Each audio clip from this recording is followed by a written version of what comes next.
In this video, we'll be talking about corrections of errors, and this is going to be the very basic one where you need to understand that how examiner is going to ask a question from you with respect to topic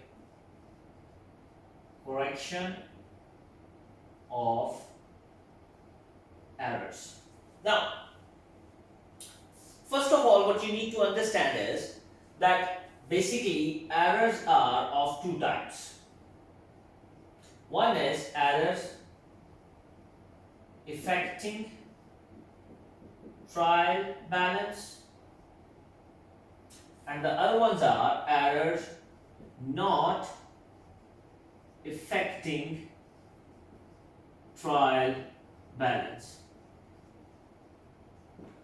Now, in errors not affecting trial balance, we have 6 types: 1, 2, 3, 4, 5, and 6. I won't be going into that details. Now, those are errors of omissions, error of commissions, error of principal, compensating error, error of original entry, and then we have complete reversal. These 6 types of errors. And over here in errors affecting trial balance, there is no subtype, but we need to understand that here it is when suspense account enters. Now you see. Now, how examiner is going to ask a question? Examiner may ask the question of correction of errors, of 3 to 4 marks as a sub part of some other question. For example, the examiner may be asking a question of depreciation, and he is going to add one error of depreciation in the question of depreciation. Or examiner may ask a question of final account where you will be preparing financial statements, and he may add 1 or 2 errors over there. Or he may ask independent question.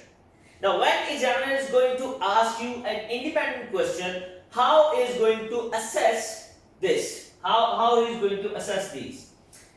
Or how he is going to assess correction of error?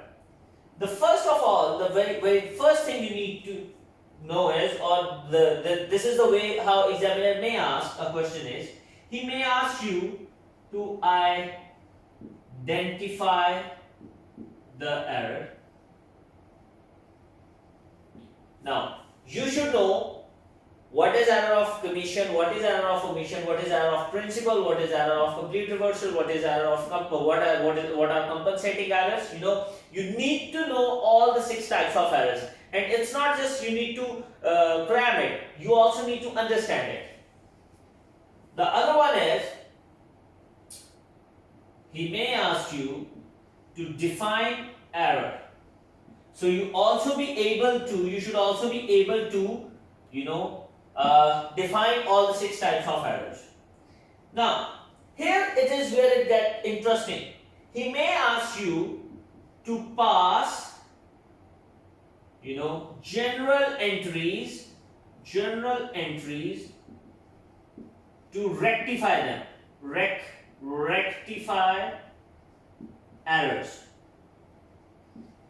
And the tricky part is, he may ask narratives as well. So make this habit that whenever you are going to pass any journal entry of rectification, do write narratives as well, because narratives carry marks. Number 3, he may ask you to prepare suspense account for him. That you have to prepare a suspense account for him. And then finally, number 4, and then finally, he may ask you that assess the impact on profit or gross profit. And the next thing is, which is actually the subcategory of this, he may ask you rectify or restate or calculate the real profit or corrected profit, rectify on corrected profit or gross profit. So basically, when it comes to correction of error, what you all need to know is that you should be able to identify the error, you should be able to define the error, you should be able to pass the journal entries to rectify the errors along with the narratives. You must be able to prepare suspense account, and you should be able to assess the impact on profit and gross profit of a certain error, and what if what if we rectify it or correct it, whether our profits are going to increase or decrease.